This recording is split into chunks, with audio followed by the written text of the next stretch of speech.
Unemployment के दौर में चाहते हैं कि आप जॉब हासिल करें, तो सबसे पहले जो काम करना है वो आपने यही है कि आपकी कमिटमेंट होनी चाहिए, डेडिकेशन होनी चाहिए, और प्रॉपर तैयारी के साथ आप बैठें, तैयारी करें, चीज़ों को समझें, और बार बार रिवीजन करें। रिवीजन मस्ट है, बार बार चीज़ों की रिवीजन करें, और डेडिकेशन और कमिटमेंट ये तो मस्ट है, इसके बगैर आप कुछ भी नहीं कर सकते। तो आज का सेशन स्टार्ट करते हैं। डायरेक्शन के वाले से सबसे पहले मैंने ये फिगर बनाई है कि डायरेक्शन का मूवमेंट स्टूडेंट्स को प्रॉब्लम होता है कि उन्हें समझ नहीं आती कि पेपर में बैठ के डायरेक्शन कैसे बनानी है। तो ये डायरेक्शन बड़ी सिंपल सी है। आप जब बैठे होंगे तो अपने सामने आपका जो पेज होगा उस पर आप कुछ इस तरह की एक्सेस बना लेंगे। तो आपके सामने जो होगा वो नॉर्थ होगा, तो नॉर्थ के हमेशा अपोजिट जो है वो साउथ होता है, और आपकी राइट साइड पे ईस्ट होगा, और लेफ्ट साइड पे इसका अपोजिट हमेशा वेस्ट होता है। तो कुछ कैंडिडेट क्या करते हैं, वो अपनी मर्जी से बनाना शुरू कर देते हैं, यानी इधर नॉर्थ ले लिया तो इधर साउथ लेने के बजाय वो ईस्ट ले लेते हैं। तो ये मर्जी नहीं करनी होती, ये डायरेक्शन फिक्स है, यानी नॉर्थ के अपोजिट आप साउथ ही ले सकते हैं, ईस्ट या वेस्ट नहीं ले सकते। सिमिलरली अगर आपने यहाँ पे अगर नॉर्थ आपने ऊपर लिया है, यहाँ पे अगर ऊपर आपने नॉर्थ ले लिया है, तो फिर आपको ईस्ट यहाँ पे ही लेना पड़ेगा। ठीक है, आप यहाँ वेस्ट की जगह नहीं ईस्ट ले सकते, वरना आपकी जो डायरेक्शन निकल जाएगी वो फिर उल्टी निकल जाएगी। तो लिहाजा एक तो ये डायरेक्शन आपने पक्की माइंड में बिठा लेनी है कि इस तरीके से आपने डायरेक्शन ड्रा करनी है। बाकी फिर वो जिस तरह बताएगा कि गाड़ी जो है वो पहले 5 किलोमीटर जो है वो नॉर्थ की तरफ गई, तो आपने नॉर्थ की तरफ इस तरह वेक्टर ड्रा कर लेना है। फिर वो कहता है कि ईस्ट की तरफ चली गई, तो आपने ईस्ट की तरफ मुड़ जाना है, इस तरह। तो इस तरीके से फिर रिजल्टेंट जो है वो आपके सामने आ जाएगा। मैंने क्वेश्चन दिया था, एक असाइनमेंट भी आपको दी थी, दो फोर्सेज मैंने दी थी, एक F1 दी थी और एक F2 दी थी। और फिर आपसे कहा था कि F1 माइनस F2 की डायरेक्शन ड्रा करके दें।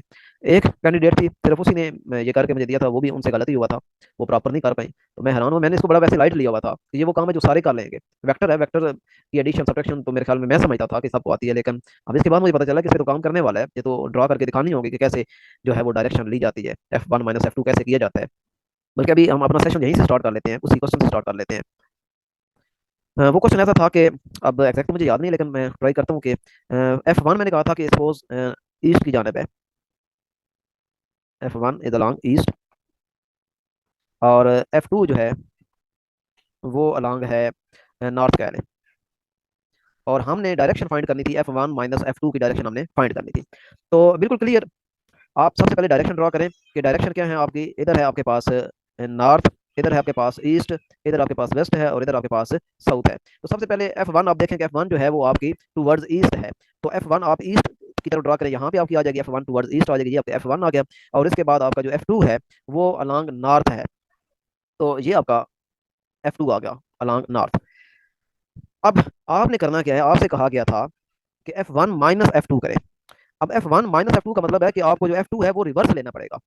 तो जब F2 को आपने रिवर्स लेना है, तो ये अगर आपका F2 है तो इसका रिवर्स फिर नीचे की तरफ आ जाएगा, यानी ये आपका F2 आ जाएगा, ये माइनस F2 है, ये आपका F1 और ये आपका माइनस F2। अब आप इसका रिजल्टेंट ले, रिजल्टेंट कैसे लेते हैं, पहले वेक्टर की टेल को आखिरी वेक्टर के हेड के साथ मिलाना होता है, और ये हमारा रिजल्टेंट आ जाता है। तो ये आपका रिजल्टेंट होगा, और इसको लिखते कहते हैं साउथ ईस्ट। यानी आपका जो रिजल्टेंट आया F1 माइनस F2 का जो आपका डायरेक्शन आई है वो साउथ ईस्ट आई है। सिमिलरली अगर यहाँ पे आता तो आप इसको लेते हैं साउथ वेस्ट। अगर ये वेक्टर इधर आता तो आप इसको लिखते हैं नॉर्थ वेस्ट। अगर ये वेक्टर इधर आता तो आप इसको लिखते हैं नॉर्थ ईस्ट। तो ये इसकी रिप्रेजेंटेशन का तरीका है कि ये नॉर्थ और साउथ के जो डायरेक्शन है ये पहले लिखी जाती हैं, और ईस्ट और वेस्ट की जो डायरेक्शन है ये बाद में लिखी जाती हैं। आई होप कि आपने अंडरस्टैंड कर लिया होगा कि ये किस तरीके से वेक्टर को ड्रॉ करना होता है, और किस तरीके से फिर F1 माइनस F2, ये माइनस वाला स्पेशली प्रॉब्लम करता है। तो जो माइनस हो रहा है उसकी डायरेक्शन को रिवर्स कर दें, बस सिंपली आपने ये करना होता है। अगर फिर भी कोई एम्बिग्यूटी है तो मैसेज कर दें, म्यूट वैसे आपको किया हुआ है।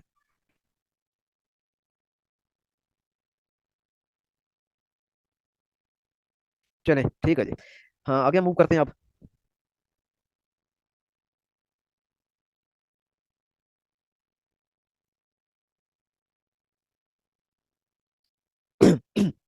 डिस्प्लेसमेंट। डिस्प्लेसमेंट क्या है, जब आप मूव करते हैं किसी भी पाथ पे, तो कोई से दो पॉइंट के दरमियान जो शॉर्टेस्ट डिस्टेंस होता है वो आपका डिस्प्लेसमेंट कहलाता है। यानी अगर आपका ये पाथ इस तरह है, ये आपका पॉइंट ए है और ये आपका पॉइंट बी है, सपोज आप चाहते हैं कि मैं इसके दरमियान डिस्टेंस और डिस्प्लेसमेंट देखूं, तो डिस्टेंस क्या होगा, जो आपकी जो एक्चुअल लेंथ है, जो पाथ है, यानी ये वाला पाथ, ये सारी जो लेंथ है ये आपकी डिस्टेंस को शो कर रही है। लेकिन डिस्प्लेसमेंट क्या होता है, डिस्प्लेसमेंट हमेशा शॉर्टेस्ट वे होता है, शॉर्टेस्ट पाथ होता है बिटवीन टू पॉइंट्स। तो लिहाजा आपने ए को बी के साथ डायरेक्ट यू मिला देना है, और ये आपका बन जाएगा डिस्प्लेसमेंट। और ये एक वेक्टर क्वांटिटी होती है, जबकि डिस्टेंस जो है वो एक स्केलर क्वांटिटी होती है। ये डायरेक्शन इसकी होती है, यानी स्पेसिफिक डायरेक्शन होता है, जिस तरह के यहाँ आपको फिगर में भी नजर आ रहा है। तो shortest distance between any two point, दो पॉइंट के दरमियान जो शॉर्टेस्ट डिस्टेंस होगा उसको आप डिस्प्लेसमेंट कहेंगे, ये एक वेक्टर क्वांटिटी होती है। जबकि डिस्टेंस जो होता है वो total length of the path होता है, यानी पार्टिकल ने जो पाथ फॉलो किया, चाहे वो जिगजैग था, चाहे वो स्ट्रेट था, चाहे कर्व था, जो टोटल उसकी जो एक्चुअल उसकी पाथ की लेंथ थी वो उसका डिस्टेंस कहलाएगा। यहाँ पे बड़ी इंपॉर्टेंट चीजें मैंने लिखी हुई है।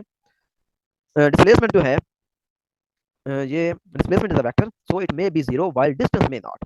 कहता है जी डिस्प्लेसमेंट जो है अगर बॉडी मूव कर रही है तो मूव करते हुए डिस्प्लेसमेंट जीरो हो सकता है, लेकिन जो बॉडी मूव कर रही होती है उसका डिस्टेंस जीरो नहीं हो सकता। जैसा कि मैं एग्जांपल देता हूँ, नीचे बल्कि लिखा हुआ भी है, when a body move in a circular path displacement is zero but distance is not. यानी जब कोई बॉडी सर्कुलर पाथ में मूव कर रही है, जैसा कि ये पॉइंट ए है, और बॉडी ने मोशन स्टार्ट की और इस तरह सर्कल में मूव करते करते वो यहाँ पे दोबारा पहुंच गया। अब चूंकि जिस पार्टिकल ने स्टार्ट ए से लिया था वो दोबारा यहीं पे पहुंच गया है, तो लिहाजा जिस तरह भी हमने देखा है कि दो पॉइंट के दरमियान आपने डायरेक्शन यू लेनी होती है, वेक्टर ड्रॉ करना होता है, और ये आपका डिस्प्लेसमेंट आपको शो करता है। अब आपका जो पॉइंट था, जो इनिशियल पॉइंट था और फाइनल पॉइंट दोनों कॉन्साइड कर गए हैं, एक ही जगह पे आ गए हैं, तो लिहाजा ये जो आपका वेक्टर बनेगा डी वेक्टर, ये आपका नल वेक्टर बन जाएगा। ये नल वेक्टर बन जाएगा, यानी कि इसकी मैग्नीट्यूड जो है वो जीरो आ जाएगी। तो लिहाजा इस लिहाज से आपका जो डिस्प्लेसमेंट है इन द क्लोज पाथ वो क्या आ गया, जीरो आ गया। लेकिन अगर हम इसी पाथ की डिस्टेंस की बात करें तो इसका डिस्टेंस जीरो नहीं है, क्योंकि डिस्टेंस तो मैंने कहा था कि ये एक्चुअल लेंथ होती है कि जो पार्टिकल ने पाथ फॉलो किया था वो उसकी लेंथ जो है वो उसका डिस्टेंस लाएगा, और अगर ये सर्कुलर है तो इसकी जो लेंथ होगी पाथ वो बनेगा 2 पाई आर। यानी अगर ये रेडियस आर है तो ये जो सर्कमफेरेंस है ये सारे का सारा उसका क्या बन जाएगा, डिस्टेंस बन जाएगा, और ये 2 पाई आर है। तो ये आप देख सकते हैं कि क्लोज पाथ में जब पार्टिकल मूव करता है तो उसका डिस्प्लेसमेंट जो है ये जीरो होता है, लेकिन उसका डिस्टेंस जीरो नहीं होता। ये बहुत इंपॉर्टेंट क्वेश्चन है, पेपर में अक्सर ये पूछा जाता है। इसको पूछने के कई तरीके होते हैं। वो कहता है एक बंदा लाहौर से निकला है गाड़ी लेके और इस्लामाबाद गया और दोबारा फिर लाहौर आ गया, तो बताएं उसका डिस्प्लेसमेंट कितना है। ठीक है, तो जिसने अब इन चीज़ों को कंसेप्चुअली देखा होगा वो तो कह देगा कि डिस्प्लेसमेंट जो है वो तो जीरो होगा, लेकिन डिस्टेंस जो है वो कभी भी जीरो नहीं हो सकता इस केस में। हाँ, एक गाड़ी चल ही नहीं रही, ठीक है, रेस्ट पे पड़ी है, तो उसका डिस्टेंस जीरो होगा। अगर वो चल रही है तो डिस्टेंस जीरो नहीं हो सकता, ये कंफर्म है। जबकि चलती हुई बॉडी का डिस्प्लेसमेंट जरूर जीरो हो सकता है, जिस तरह अभी मैंने एग्जांपल दी है। अच्छा, ये जरूरी नहीं है कि सर्कुलर पाथ में ही हो, ये इस तरह भी हो सकता है कि आपकी जो बॉडी है उसने ये पॉइंट ए से यूं स्टार्ट लिया और सीधा पॉइंट बी पे चली गई और दोबारा फिर रिवर्स होकर वापस आ गई अपने पॉइंट ए पे। तो इस केस में भी जो डिस्प्लेसमेंट है वो जीरो होगा, क्योंकि पार्टिकल ने ए से स्टार्ट लिया था और सीधा जाके दोबारा रिवर्स होकर वापस दोबारा ए पे आ गए। तो इस केस में भी आपका जो डिस्प्लेसमेंट है वो जीरो है, लेकिन डिस्टेंस इस केस में भी जीरो नहीं है। डिस्टेंस का मैंने ये बताया है कि सर्कल अगर कोई बॉडी सर्कुलर पाथ में मूव करी तो उसका डिस्टेंस जो है वो उसका सर्कमफेरेंस बनता है, और सर्कमफेरेंस है 2 पाई आर। तो as total distance covered in the circular path, तो एक रोटेशन में या एक रेवोल्यूशन में जो उसका टोटल डिस्टेंस बनेगा वो 2 पाई आर बनेगा। आर जो है ये सर्कल का रेडियस है, लेकिन डिस्प्लेसमेंट जीरो होगा। वेट कर लें, अजान हो रही है। अच्छा, अभी एक पार्टिसिपेंट ने बड़ा जबरदस्त क्वेश्चन किया है कि डिस्टेंस जो है ये जीरो हो सकता है या पॉजिटिव हो सकता है, डिस्टेंस कभी भी नेगेटिव नहीं हो सकता, लेकिन जो डिस्प्लेसमेंट है वो जीरो भी हो सकता है, पॉजिटिव भी हो सकता है और नेगेटिव भी हो सकता है। तो ये कैसे है, इसको जरा देख लेते हैं। अब देखें, डिस्टेंस जीरो अभी मैंने बताया कि अगर एक गाड़ी चल ही नहीं रही, ठीक है, तो उसका डिस्टेंस जीरो है, लेकिन जब तक वो मूव करेगी उसका डिस्टेंस जीरो नहीं हो सकता, वो डिस्टेंस जो है वो हमेशा पॉजिटिव रहेगा। अब पॉजिटिव क्यों रहेगा, उसकी वजह यह है कि डिस्टेंस जो है वो एक स्केलर चीज है, उसकी उसका डायरेक्शन के साथ कोई लिंक नहीं है। और इसी को अगर आप अप्लाई कर दें डिस्प्लेसमेंट पे कि डिस्प्लेसमेंट चूंकि एक वेक्टर क्वांटिटी है, लिहाजा वो जीरो भी हो सकती है और पॉजिटिव भी हो सकती है और नेगेटिव भी हो सकती है। अब जीरो कैसे हो सकती है, ये अभी हमने एक्सप्लेन कर दिया कि कोई पार्टिकल जब एक सर्कुलर पाथ में मूव करता है तो जहां से स्टार्ट किया वहीं पे दोबारा वापस आ गया, तो लिहाजा आपका जो डिस्प्लेसमेंट है वो जीरो है। सिमिलरली अगर कोई पार्टिकल सीधा गया यहाँ से और फिर दोबारा रिवर्स होकर वापस पॉइंट ए पे आ गया, तो इस केस में भी उसका डिस्प्लेसमेंट जो है वो जीरो है। यानी सिंपल सी बात, अगर इनिशियल और फाइनल पॉइंट सेम है तो डिस्प्लेसमेंट जो है वो जीरो होगा। अब ये तो जीरो होगा। अब पॉजिटिव की बात करते हैं कि पॉजिटिव कब होगा। पॉजिटिव उस वक्त होगा जब एक पार्टिकल जो है वो इधर गया और आगे जा रहा है मूव करता हुआ, ठीक है, या इधर गया और फिर इधर गया, तो अब इस केस में भी इसका जो डिस्प्लेसमेंट है वो भी आपको पॉजिटिव मिलेगा। ये अगर आपका डिस्प्लेसमेंट डी वन है और ये डी टू है, तो ये इसका जो, क्योंकि हमने पढ़ा है कि जो डिस्प्लेसमेंट है वो शॉर्टेस्ट पाथ होता है, यानी अगर ये पॉइंट ए से पहले पॉइंट बी पे गया है और फिर पॉइंट बी से पॉइंट सी पे गया है, तो डिस्प्लेसमेंट हमारा होगा पॉइंट ए से पॉइंट सी तक, ये वाला शॉर्टेस्ट जो पाथ होता है वो ये आपने लेना है। ये इसका डिस्प्लेसमेंट है, तो ये भी पॉजिटिव होगा। कैसे पॉजिटिव होगा, क्योंकि ये रिजल्टेंट है और रिजल्टेंट को आप फाइंड कर सकते हैं, r equal to d one का स्क्वायर प्लस डी टू का स्क्वायर रूट, तो ये भी आपको पॉजिटिव मिलेगा। मसला है नेगेटिव का, कि नेगेटिव कब होगा। नेगेटिव इस तरह होगा कि आपका जो बॉडी है, सपोज वो हम लेते हैं कि वो जा रहा है टूवर्ड्स ईस्ट। अब ईस्ट गया वो, सपोज करें आप कह सकते हैं कि 5 मीटर, 5 मीटर ईस्ट गया, लेकिन यहाँ पॉइंट ए से पॉइंट बी तक जब उसने 5 मीटर कवर कर लिया तो उसे अचानक ख्याल आया कि मैं तो गलत जा रहा हूँ, मैंने तो ईस्ट नहीं जाना था, मैंने तो वेस्ट जाना था। तो लिहाजा इसने पॉइंट बी से रिवर्स कर ली अपनी गाड़ी और इधर आ गया जी, ये पॉइंट बी से। अब ये सपोज करें कि 12 मीटर आ गया, तो ये जब अगर आपने 5 को पॉजिटिव लिया हुआ है तो डायरेक्शन में आप देखें जो 12 है ये तो उसके उल्ट आ गया, क्योंकि ईस्ट के उल्ट होता है, वेस्ट अपोजिट साइड पे होता है, लिहाजा ये जो 12 है ये आपका नेगेटिव है। तो इस लिहाज से आपका जो नेट आएगा, डिस्प्लेसमेंट आएगा, वो +5 और माइनस का 12, तो ये इक्वल टू आ जाएगा -7। लेकिन ये माइनस इसमें सिर्फ आपको यही बता रहा है कि डायरेक्शन जो है ये रिवर्स हो गई है, यानी पहले जो बॉडी थी वो टुवर्ड्स ईस्ट जा रही थी, लेकिन अब जो बॉडी है वो टुवर्ड्स वेस्ट आ गई है, बस सिर्फ डायरेक्शन का प्रॉब्लम है। डिस्टेंस कभी भी नेगेटिव नहीं होता, डिस्टेंस एक स्केलर क्वांटिटी है, ये कभी भी नेगेटिव नहीं होगी। डिस्प्लेसमेंट वेक्टर होने की वजह से नेगेटिव, और उसकी मैंने एक्सप्लेनेशन अभी आपको कर दिया कि गाड़ी पहले जो है वो ईस्ट की तरफ जा रही थी और बाद में उसने रिवर्स कर ली गाड़ी और वेस्ट की तरफ आना शुरू कर दिया। तो उसका जो रिजल्ट आया है वो आपके सामने है -7। और ये भी माइनस का जो आपको साइन नजर आ रहा है, ये भी डायरेक्शन को शो कर रहा है कि डायरेक्शन रिवर्स हो गई है। तो ये बड़ा अच्छा क्वेश्चन था, ये भी आप मैं बाद में इसमें ऐड कर दूंगा कि डिस्टेंस हमेशा या जीरो हो सकता है या फिर पॉजिटिव रहता है, लेकिन जो डिस्प्लेसमेंट है वो जीरो भी हो सकता है, पॉजिटिव भी हो सकता है और नेगेटिव भी हो सकता है। इसके बाद नेक्स्ट जो चीज़ है यहाँ पे, डिस्प्लेसमेंट जो होता है ये हमेशा डिस्टेंस से लेस होता है या फिर मैक्सिमम इक्वल हो सकता है। इक्वल कब हो सकता है, जब आपका जो बॉडी है वो स्ट्रेट पाथ में मूव कर रहा हो तो उस वक्त डिस्टेंस और डिस्प्लेसमेंट इक्वल हो जाते हैं, यानी कि ये पॉइंट ए से पॉइंट बी बिल्कुल सीधा जा रहे हैं। तो अब इस केस में डिस्टेंस और डिस्प्लेसमेंट इक्वल हो गए हैं। ठीक है जी। अब इस केस में यानी पार्टिकल जब बिल्कुल स्ट्रेट लाइन में मूव करता है तो उस वक्त डिस्टेंस और डिस्प्लेसमेंट इक्वल हो जाते हैं। अदरवाइज हमेशा डिस्प्लेसमेंट लेस होता है और डिस्टेंस ज्यादा होता है, जैसा कि अभी हम इसी को यूं कर लें। ठीक है, तो अब ये जो एक्चुअल पाथ है ये आपका डिस्टेंस है, लेकिन यहाँ से लेके यहाँ तक जब आप डायरेक्ट जाएंगे तो ये आपका डिस्प्लेसमेंट है, ये कम है। तो डिस्टेंस हमेशा या तो इक्वल हो सकता है डिस्टेंस के, सॉरी डिस्प्लेसमेंट या तो इक्वल हो सकता है डिस्टेंस के, या फिर डिस्प्लेसमेंट हमेशा लेस होता है डिस्टेंस से। इसके अलावा अ, ये बता रहा है कि डिस्प्लेसमेंट जीरो कब होता है, जब आप एक बॉल को ड्रॉप करते हैं सर्टन हाइट से और वो दोबारा उसी पॉइंट पे वापस आ जाती है, जैसे कि ये बॉल यहाँ से ड्रॉप किया, फर्श से टकराई और दोबारा ऊपर चली गई। तो अब आपका जो डिस्प्लेसमेंट है वो जीरो, क्योंकि इनिशियल और फाइनल पॉइंट एक जैसे हैं, डिस्प्लेसमेंट जीरो लेकिन डिस्टेंस जीरो नहीं है।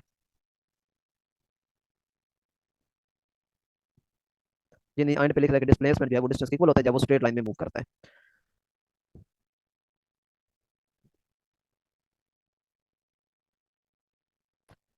अब डिस्प्लेसमेंट आप फाइंड करेंगे, आपके पास से दो सिचुएशन हो सकती हैं। एक ये है कि आपका जो बॉडी है वो बिल्कुल स्ट्रेट जा रहा है, ये इधर जा रहा है।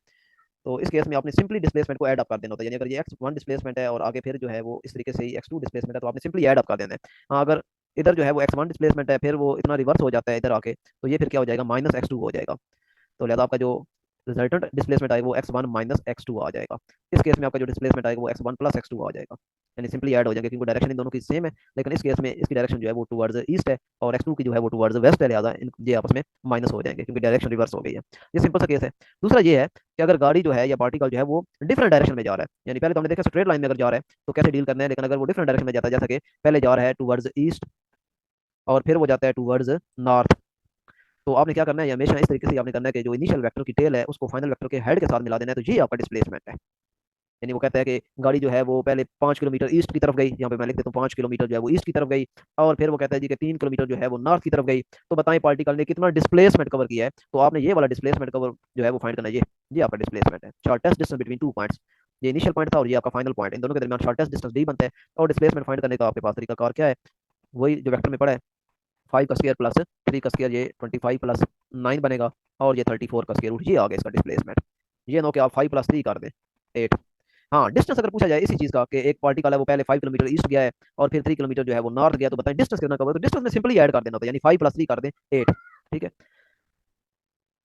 डिस्टेंस में आपने सिंपली ऐड करना होता है, लेकिन डिस्प्लेसमेंट एक वेक्टर क्वांटिटी है, इसको आपने वेक्टर के तरीके से निकालना होता है। अब नेक्स्ट जो चीज है वो है स्पीड के बारे में। स्पीड जो है वो क्या है, distance covered in unit time. ये सिंपल है कि आपने ये बताना है कि कितना डिस्टेंस कवर हुआ है यूनिट टाइम में, और इसका फार्मूला है स्पीड का, रिप्रेजेंट हम दोनों को वी से करते हैं, S/T। तो ये डिस्टेंस है, टोटल डिस्टेंस जो कवर हुआ है divided by total time. Speed एक स्केलर क्वांटिटी है, वेलोसिटी क्या है, rate of change of displacement है, वेलोसिटी एक वेक्टर क्वांटिटी है। इंस्टेंटेनियस जो वेलोसिटी होती है उसको आप डेरिवेटिव से रिप्रेजेंट करते हैं, यानी डिस्प्लेसमेंट का डेरिवेटिव ले लेते हैं dx/dt, ये x जो है यहाँ पे डिस्प्लेसमेंट है। एवरेज वेलोसिटी, ये वो चीज़ है जो बड़ी कंफ्यूज करती है क्वेश्चन के अंदर, एवरेज वेलोसिटी। एवरेज वेलोसिटी का पूछा जाए तो आपने ये वाला फार्मूला बस कभी भी नहीं बोलना। आपको क्वेश्चन में वो मुख्तलिफ चीजें दे के कंफ्यूज करने की कोशिश करेगा, लेकिन आपने ये फार्मूला नहीं बोलना कि total displacement by total time is known as average velocity. Total displacement, total displacement आपने देखना है कि कितना कवर हुआ है, और टोटल टाइम देखना है, दोनों को आपस में डिवाइड कर देना है, और इसको मैथमेटिकली आप x/t लिखते हैं। x यहाँ पे टोटल डिस्प्लेसमेंट है और t जो है वो टोटल टाइम है। अब आगे तीन केस है आपके पास एवरेज वेलोसिटी फाइंड करने के। अच्छा, एवरेज वेलोसिटी के लिए देखिए टोटल डिस्प्लेसमेंट है, लेकिन एवरेज स्पीड के लिए क्या आपके पास आ रहा है, टोटल डिस्टेंस आ रहा है। ठीक है, ये थोड़ा बेसिक डिफरेंस है, स्पीड का ताल्लुक डिस्टेंस से होता है और वेलोसिटी का ताल्लुक डिस्प्लेसमेंट के साथ होता है। नहीं तो यहाँ पे टोटल डिस्टेंस आ गया डिवाइडेड बाई टोटल टाइम आ गया। एवरेज वेलोसिटी में भी जीरो वाइल एवरेज स्पीड में नॉट बी जीरो, बिल्कुल ऐसा ही है। क्यों बोला, क्योंकि एवरेज वेलोसिटी का ताल्लुक है डिस्प्लेसमेंट के साथ। तो डिस्प्लेसमेंट हमने अभी ऊपर देखा है कि डिस्प्लेसमेंट तो आपका जीरो हो सकता है, लिहाजा जब आपका टोटल डिस्प्लेसमेंट जीरो होगा तो इसका मतलब आपकी एवरेज वेलोसिटी क्या हो जाएगी, जीरो हो जाएगी। लेकिन ये हमने अभी देखा कि जब कोई पार्टिकल मूव कर रहा होता है तो उसका जो डिस्टेंस है वो कभी जीरो नहीं होता, डिस्टेंस उसका कुछ ना कुछ कवर्ड होता है। तो लिहाजा ये बात माइंड में रखें कि एवरेज वेलोसिटी जो है वो तो जीरो हो सकती है, लेकिन एवरेज जो स्पीड है वो जीरो नहीं हो सकती। ये नीचे क्लोज पाथ की बात कर दी उसने कि क्लोज पाथ में एवरेज वेलोसिटी जीरो हो जाती है क्योंकि डिस्प्लेसमेंट जीरो हो जाता है, लेकिन एवरेज स्पीड जीरो नहीं होती। स्पीड क्या चीज़ होती है, आप वेलोसिटी का मैग्नीट्यूड ले लेते हैं तो आपके पास स्पीड आ जाता है। क्योंकि स्पीड में अंदर वेलोसिटी के अंदर दो चीज़ें होती है, वेलोसिटी जो है आपकी दो चीज़ों पे मुश्तमिल होती है, एक उसकी मैग्नीट्यूड होती है और एक उसकी डायरेक्शन होती है। तो वो जो मैग्नीट्यूड है वो असल में क्या है, वो स्पीड है। लेकिन ये सिंपल वेलोसिटी और स्पीड की मैं बात कर रहा हूँ, एवरेज स्पीड और एवरेज वेलोसिटी पे इस पे अप्लाई ना कर देना। ये ना कि आप कहें कि जिस तरह यहाँ पे लिखा हुआ है कि speed is magnitude of velocity, तो खुद से ये ना बना लीजिएगा कि average speed is the magnitude of average velocity. ऐसा बिल्कुल भी नहीं है, ये नीचे मैंने लिखा हुआ भी है, average speed is not magnitude of average velocity. उसकी वजह ये है कि आपकी एवरेज वेलोसिटी तो जीरो हो सकती है, जब आपका पार्टिकल क्लोज पाथ में मूव करेगा तो उसका टोटल डिस्प्लेसमेंट तो जीरो हो जाएगा, लिहाजा एवरेज वेलोसिटी भी जीरो हो गई। तो उस हिसाब से फिर जब एवरेज वेलोसिटी जीरो होगी तो उसकी तो मैग्नीट्यूड भी जीरो आ जाएगी। इसका मतलब है आप ये कहना चाह रहे हैं कि एवरेज स्पीड भी जीरो है, हालांकि एवरेज स्पीड तो जीरो नहीं है। ठीक है, तो ये माइंड में रखना है आपने पॉइंट। एवरेज वेलोसिटी जो है वो जीरो हो सकती है लेकिन एवरेज स्पीड जीरो नहीं हो सकती।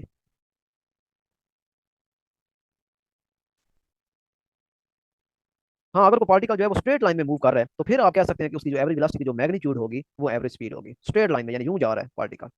फिर इस एवरेज वेलोसिटी की जो मैग्नीट्यूड होगी वो एक्चुअली आपको क्या मिल रही होगी, एवरेज स्पीड मिल रही होगी। ये डिफरेंट केसेस हैं, जरा ये देख लेते हैं कि एवरेज स्पीड आप किस तरीके से फाइंड कर सकते हैं। तो तीन आपके पास केसेस हैं। पहला केस मैंने जर्नल लिया है कि अगर डिफरेंट डिस्प्लेसमेंट है और डिफरेंट टाइम है। ये इस तरीके से है कि एक पार्टिकल जो है वो उसने पहला जो डिस्प्लेसमेंट x1 है वो टाइम t1 में कवर किया, फिर दूसरा डिस्प्लेसमेंट x2 जो है वो t2 टाइम में कवर किया, और x3 डिस्प्लेसमेंट t3 टाइम में कवर किया। तो वो पूछता है कि एवरेज वेलोसिटी क्या है। तो फार्मूला नहीं भूलना, फार्मूला भी ऊपर बताया था कि एवरेज वेलोसिटी का फार्मूला होता है total displacement divided by total time. तो यहाँ पे ऊपर आप देख सकते हैं फार्मूले में मैंने जो चीज़ मेंशन की है ये टोटल डिस्प्लेसमेंट है, यानी x1 x2 x3 टोटल सारे डिस्प्लेसमेंट आपस में ऐड अप हो गए डिवाइडेड बाई टोटल टाइम।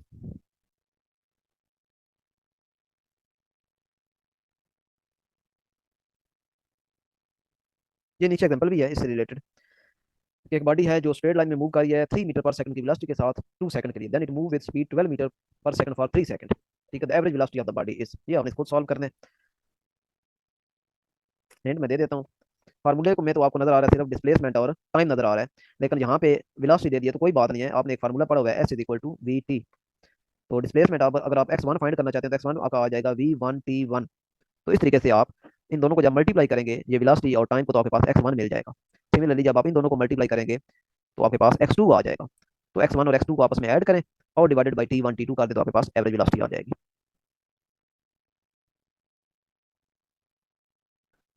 दूसरा केस ये है कि अगर आपको मेंशन हो कि इक्वल डिस्प्लेसमेंट है, यानी प्रॉब्लम में मेंशन हो जिस तरह इक्वल डिस्प्लेसमेंट को वो यूं भी कह सकता है कि पहला हाफ जो है वो इस तरीके से हो और दूसरा हाफ जो है वो इस तरीके से हो। तो यहाँ से अब आपको क्लियर है कि वो इक्वल डिस्प्लेसमेंट की बात करें, क्योंकि पहला हाफ और अगला हाफ इसका मतलब डिस्प्लेसमेंट तो इक्वल है फिर। तो ऐसे केसेस में जिसमें आपको गिवन हो कि इक्वल डिस्प्लेसमेंट है और टाइम डिफरेंट है, ठीक है, डिस्प्लेसमेंट इक्वल है लेकिन टाइम डिफरेंट है, तो फिर आपने एवरेज वेलोसिटी कैसे फाइंड करनी है, आपने simply two v one v two divided by v one plus we two कर देना है। ये नीचे एग्जाम्पल दी हुई है, ये आपने सॉल्व कर लेनी है। तीसरा केस ये है कि आपके पास अब जो डिस्प्लेसमेंट है वो डिफरेंट हो गया, ठीक है, लेकिन टाइम इक्वल हो गया। तो अगर ये केस है तो आपने कैसे इसको डील करना है, आपने v one plus we two कर देना है डिवाइडेड बाई टू। अब जरूरी नहीं है कि आपको क्वेश्चन में वी वन दिया हुआ हो या वी टू दिया हुआ हो, ठीक है, वो हो सकता है आपको डिस्प्लेसमेंट और टाइम दे दे, तो उसे आपने वी वन खुद निकाल लेनी है, क्योंकि S is equal to we T का फार्मूला जब आप लगाएंगे तो यहाँ से आप वी आसानी से निकाल सकते हैं एस ओवर टी। लेकिन मैं फिर इसको आपको कंक्लूड करूंगा कि अगर आपको जो मेन फार्मूला है वो याद है कि जो एवरेज वेलोसिटी है वो इक्वल है total displacement divided by total time. ये अगर बात आप माइंड में रखेंगे तो आप एवरेज वेलोसिटी वाले क्वेश्चन कभी गलत नहीं करेंगे। लेकिन अगर आप शॉर्टकट लगाने की कोशिश करेंगे तो फिर आप जो है वो गलती कर जाएंगे। जैसा कि यहाँ पे एक मैंने आपके लिए डिस्ट्रक्टर रखा है, ये एक एग्जांपल है, बॉडी जो वेलोसिटी है वो 3 मीटर पर सेकंड के साथ मूव कर रही है 5 सेकंड के लिए, फिर उसने 13 मीटर पर सेकंड के लिए मूव किया फॉर सेम टाइम, यानी 5 सेकंड दोबारा। तो अब कुछ लोग क्या करते हैं, जल्दी जल्दी वो करते हैं, वो 3 को और 13 को आपस में ऐड करते हैं, बना देते हैं 16, और 5 सेकंड पहले 5 सेकंड बाद में तो वो 10 सेकंड बना के कहते हैं जी 1.6। भाई पहली बात तो ये है, ऊपर आप ले रहे हैं वेलोसिटी, नीचे आप ले रहे हैं टाइम। तो एक इक्वेशन आपने पढ़ी होगी कि वेलोसिटी ओवर टाइम क्या होता है, एक्सेलरेशन। ये तो भाई आप एक्सेलरेशन फाइंड कर रहे हो, ऊपर वेलोसिटी नीचे टाइम, ये तो आप एक्सेलरेशन फाइंड कर रहे हो। अब उसने आपसे एक्सेलरेशन नहीं पूछा, उसने आपसे एवरेज वेलोसिटी पूछी है, और एवरेज वेलोसिटी का फार्मूला होता है total displacement divided by total time. तो ये मैं बार बार इस चीज पे स्ट्रेस कर रहा हूँ, तो लिहाजा आपने ये कभी गलती नहीं करना कि इस तरह सिंपली वेलोसिटी को ऐड अप करके डिवाइडेड बाय टाइम कर देना, वो तो आपने एक्सेलरेशन निकाल देना, वो भी पता नहीं ठीक वाला निकलेगा भी या नहीं, लेकिन कम से कम डायमेंशन उसकी जो है वो एक्सेलरेशन वाली आएगी। तो यहाँ पे चूंकि सेम टाइम की बात हो रही है, सेम टाइम, तो लिहाजा ये वाला फार्मूला यूज होगा V one plus we two divided by two. आपने इन दोनों को ऐड अप करना है, 3 मीटर पर सेकंड और 13 मीटर पर सेकंड दोनों को ऐड करके डिवाइडेड बाई टू कर देना है। तो ये तीन केसेस हैं, इन तीनों केसेस में आपने देख लेना है कि आपके पास जो क्वेश्चन आया हुआ है वो किस केस से रेलेवेंट है, आपने उसको उस तरीके से सॉल्व कर लेना है। एक्सेलरेशन क्या होता है, rate of change of velocity known as acceleration. अब जो कि वेलोसिटी एक वेक्टर क्वांटिटी होती है और उसके अंदर दो चीजें होती हैं, एक आपका होता है डायरेक्शन और एक होती है मैग्नीट्यूड। तो लिहाजा वेलोसिटी में चेंज का मतलब है कि या तो मैग्नीट्यूड में चेंज आ गई है या फिर डायरेक्शन में चेंज आ गई है। तो दोनों में से किसी एक चीज में भी जब चेंज आ जाएगी तो इसका मतलब है कि एक्सेलरेशन प्रोड्यूस हो गया है।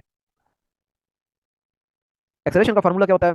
डेल्टा वी और डेल्टा टी, यानी कि वेलोसिटी में चेंज। चेंज हमेशा कैसे फाइंड करते हैं? किसी चीज में भी चेंज फाइंड करना हो तो हमेशा फाइनल वैल्यू को पहले लिखते हैं और इनिशियल वैल्यू को बाद में लिखते हैं। तो चेंज इन वेलोसिटी का मतलब है final velocity minus initial velocity divided by final time minus initial time, क्योंकि नीचे डेल्टा टी है यानी चेंज इन टाइम। और इसको आप डेरिवेटिव की फॉर्म में भी लिख सकते हैं, यानी वेलोसिटी का जब आप डेरिवेटिव लेते हैं तो वो भी आपको एक्सेलरेशन मिलता है। अब डायरेक्शन ऑफ एक्सेलरेशन, अगर आपकी वेलोसिटी इंक्रीज हो रही है तो जो है वेलोसिटी, जो एक्सेलरेशन की डायरेक्शन होगी वो बिल्कुल वेलोसिटी वाली डायरेक्शन होगी। लेकिन अगर वेलोसिटी डिक्रीज हो रही है तो फिर इन दोनों की अपोजिट डायरेक्शन हो जाएगी, यानी कि वेलोसिटी इधर जा रही है तो एक्सेलरेशन की डायरेक्शन रिवर्स हो जाएगी। इसके अलावा एक और पॉइंट, अगर वेलोसिटी और एक्सेलरेशन के सेम साइन हो, यानी दोनों पॉजिटिव है या दोनों ही नेगेटिव है, तो इसका मतलब है बॉडी जो है वो आपकी स्पीडिंग अप है, उसकी स्पीड बढ़ रही है। लेकिन अगर वेलोसिटी और एक्सेलरेशन के अपोजिट साइन है, यानी वेलोसिटी पॉजिटिव है लेकिन एक्सेलरेशन नेगेटिव है, या वेलोसिटी नेगेटिव और एक्सेलरेशन पॉजिटिव है, तो इसका मतलब है बॉडी आपकी स्पीडिंग डाउन हो रही है, यानी उसकी स्पीड डाउन हो रही है। जर्क क्या चीज है? जब आप एक्सेलरेशन का एक और डेरिवेटिव लेते हैं तो आपको जर्क मिलता है।